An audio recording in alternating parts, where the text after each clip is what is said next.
即阵咱护理人员是长期欠人，护理工会全联会即马是建议政府，除了爱改善劳动环境和薪水，嘛建议讲政府会当开放予男性的护理师，准讲是收到兵单爱去做兵的时，会当伫原本的职位做提互因原本的薪水，留点病院做替代役，用这款方式留掉老护理人才。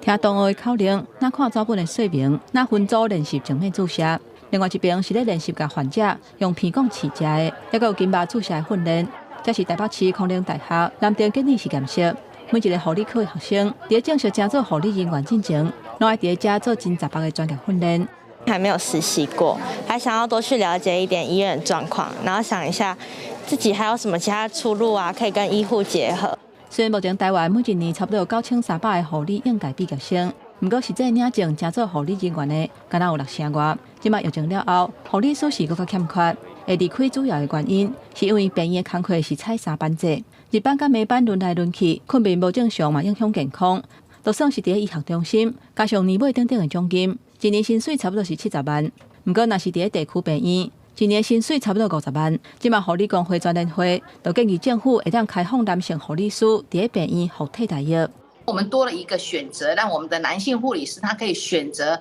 持续留在我们的职场继续工作，他的经验不会被中断。在当兵过程中还能继续做你原本就是在从事的行业，我觉得也可以。我去医院工作，那当兵又可以减少，